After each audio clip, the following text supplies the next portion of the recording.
XVIII. Fact Check 1. Learning and Forgetting. Welcome, everyone. The XVIII is a podcast devoted to covering French history between 1814 and 1914, between Napoleon and the First World War.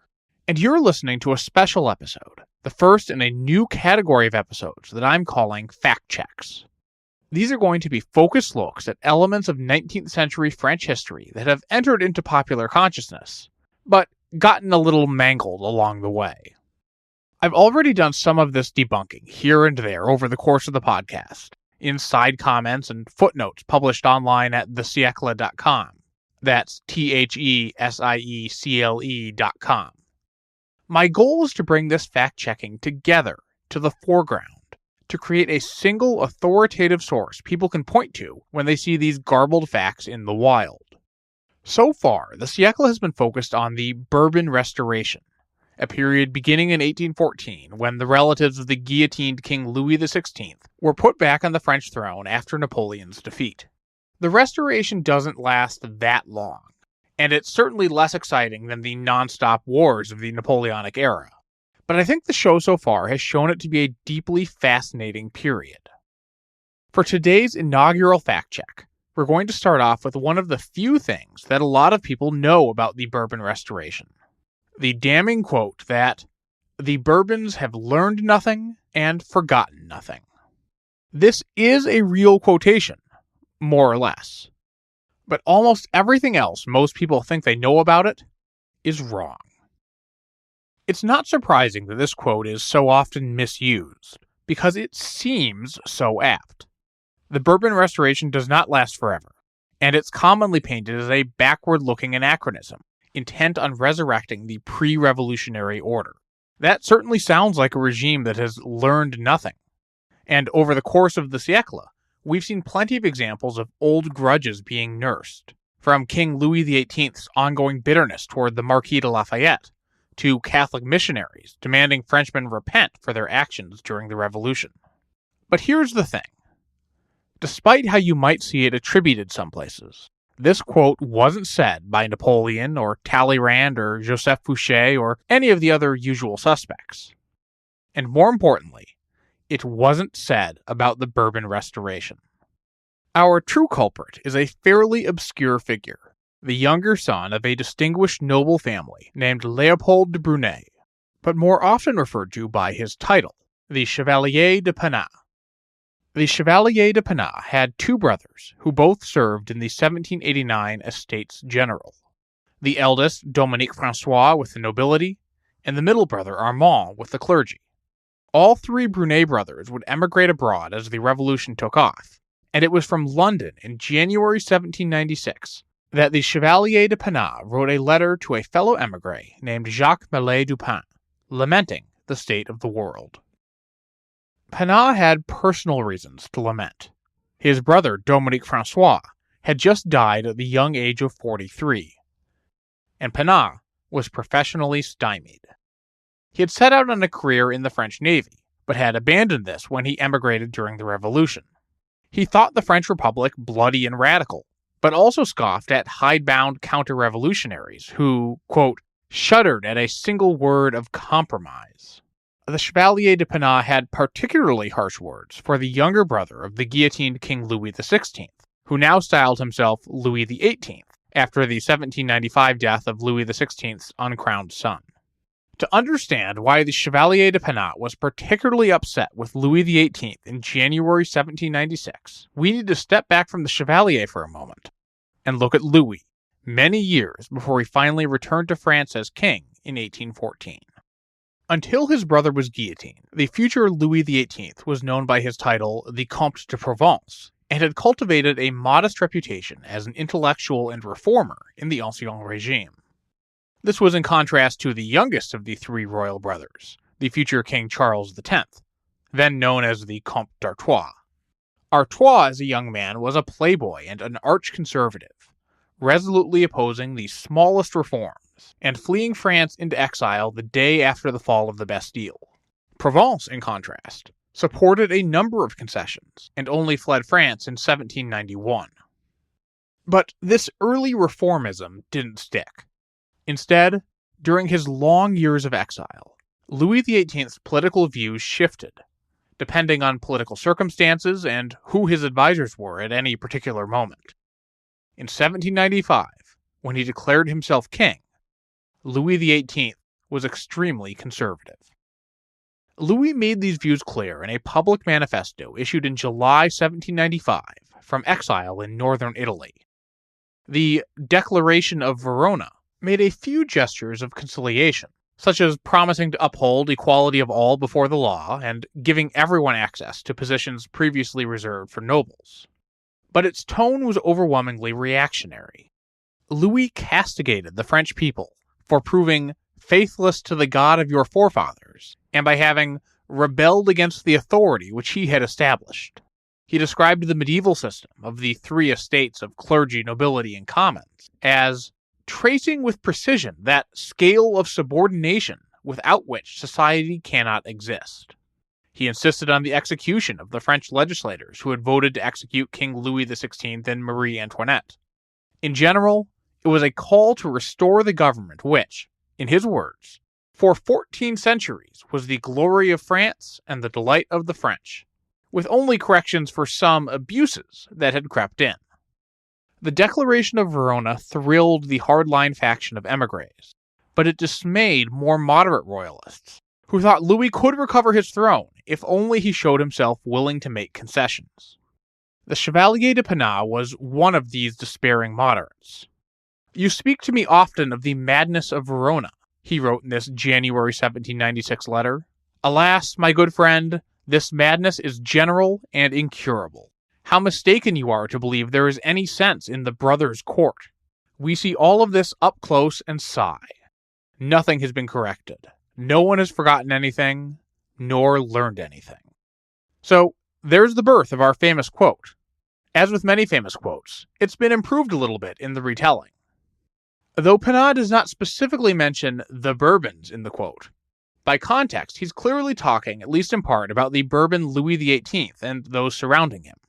But originally, the quote was intended to pass judgment not on the Bourbon Restoration as it existed after 1814, but on the spirit of French émigrés circa 1796.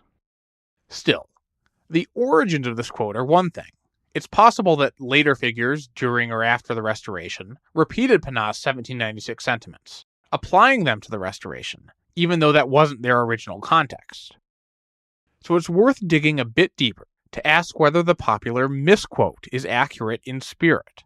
When the Bourbons finally returned after 1814, had they truly learned nothing and forgotten nothing? This is a question we need to tackle generously. It's not enough to identify one thing that Louis XVIII learned since the Revolution and say, "Aha, disproved." What people really mean when they tote this quote out is not that the Bourbon Restoration literally learned nothing from the Revolution and forgot nothing from the Revolution.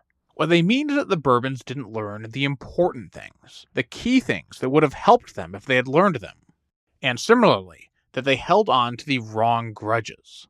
But that moves this from a simple question of fact to a complicated question of interpretation. And having studied this period fairly intensely, I can say you can make good arguments on either side. That the Bourbons had meaningfully evolved by the Restoration, or that they remained stuck in the past on the important issues. I'm not going to leave you with that on the one hand, on the other hand answer, though. While I reserve the right to change my mind on this, I think you can make a pretty strong case that King Louis XVIII's reign showed that he had in fact learned important things and let himself forget important things. Louis's younger brother, King Charles X, is a more difficult case to make. But we'll get to him later. The Louis XVIII who finally sat on his throne in 1814 had changed a lot from the man who issued the Declaration of Verona nearly 2 decades prior. Far from insisting on subordination and calling for the restoration of the Ancien Regime and the execution of revolutionary regicides, Louis issued the 1814 Charter of Government that set up a constitutional monarchy. Article 11 declared, "All investigations of opinions and votes given prior to the Restoration are forbidden. The same oblivion is required from the tribunals and from citizens. Article 9 guaranteed the security of lands confiscated from the Catholic Church and nobility, despite demands from both groups for the land's return. The watchword of Louis's regime was union and forgetting, as deliberate a rebuke to the charge of learning nothing and forgetting nothing as you can imagine. Of course, you can make counter-arguments to all of this.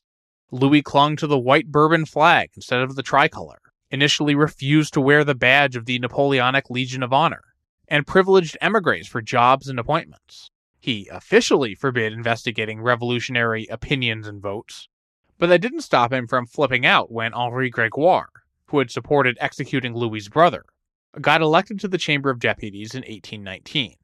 Louis guaranteed the security of confiscated lands and called to forget the disputes of the Revolution, but plenty of returned émigrés loudly agitated for their lands back, including missionaries backed by Louis himself.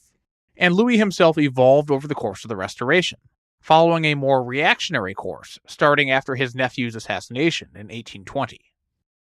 But overall, Louis after 1814 was clearly a man who had moved on from the intransigence of the Declaration of Verona.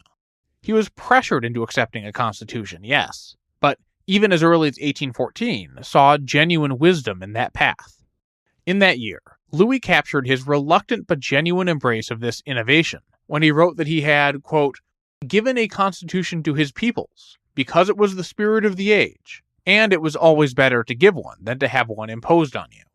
Though the document itself was written by a committee with limited input from Louis, the king came to become genuinely proud of his charter, seeing it as the product of his own wisdom. Whether Louis should have learned more or forgotten more is up for debate, but I think his reign clearly shows someone who wasn't merely stuck in the past, however much he might have missed the old regime. King Charles X is another matter entirely, of course. I won't go as in-depth into the twists of Charles's reign right now, simply because I haven't finished writing his narrative yet for the siècle. But at a minimum, his career seems to show a man who was consistently more attached to the ideals of the Ancien Regime than Louis XVIII was, and less attached to the lessons of the Revolution. Though even Charles never attempted to abandon some of the more practical reforms of the interregnum, such as a more centralized executive or the rationalized division of France into departments instead of medieval provinces. Before I wrap up here, there's one more little fact to check. It's either trivial or extremely important, depending on your perspective. See, if you're Googling the Chevalier de Panat or his famous quotation, you might find a lot of references to a Chevalier de Panat with the given name of Charles Louis Etienne. But earlier I gave Panat's name as Leopold. So what's the guy's name? Leopold or Charles Louis Etienne? Dear listeners, this took me down an extremely deep rabbit hole, but I believe I have emerged with some answers. First, I ruled out a couple of obvious explanations. While there have been multiple men to bear the title Chevalier de Panat, this isn't a case of mixing up two different men. Biographical entries for both Leopold and Charles Louis Etienne give their lifespan as 1762 to 1834, and share identical details about their careers. These entries are clearly talking about the same person, just under two different names. Second, this isn't a case of a Frenchman with an extremely long compound name being referred to by different parts of his name. That definitely happens sometimes. For example, François-René de Chateaubriand is sometimes referred to as François and sometimes as René. But for Panat, I haven't found any sources that combine Leopold and Charles Louis Etienne. It's either one or the other. No, there is a single right answer here. The quotable Chevalier de Panat was indeed named Leopold, which I sourced as far back as an 1841 genealogical dictionary. So, where did the Charles Louis Etienne naming come from? I haven't found anything conclusive, but I did find the error as far back as the 1888 English language Appleton's Cyclopedia of American Biography, which gives the correct 1762 to 1834 lifespan for the Chevalier de Panat, and the same career facts, but falsely names him as Charles Louis Etienne and incorrectly says he was the fourth son instead of the third. I'm not sure where Appleton's got this incorrect information, but perhaps on their authority, People have been misnaming our friend the Chevalier de Penat since at least 1888. I'll close by coming back full circle to our friend the Chevalier de Penat. Penat's 1796 letter was far from his last word on the subject. Before too long, a discouraged Penat returned from his emigration and took a job working for Napoleon's naval ministry. He was still in office when 1814 came around, and promptly continued working for Louis XVIII, the man he had savaged 2 decades prior. Louis promoted Penat to Rear Admiral and Secretary General of the Admiralty, where he served for the remainder of the Restoration. Penat, who had once walked away from his career for his beliefs, showed no hesitation working for the king he had once slammed, and if Louis was aware of what Penat had written, he proved more than willing to forget it. If you'd like to learn more, be sure to subscribe to The Siècle for a narrative tour through France's overlooked century beginning in 1814. As I write this, our story is through the year 1827, when legislative elections just delivered a shocking result to King Charles X. I recommend starting the show at episode 1, but once you catch up, you'll be ready to dive into the show's next episode. There, we'll explore the web of conspiracy theories underlying 1820s French politics in episode 32, The Congregation.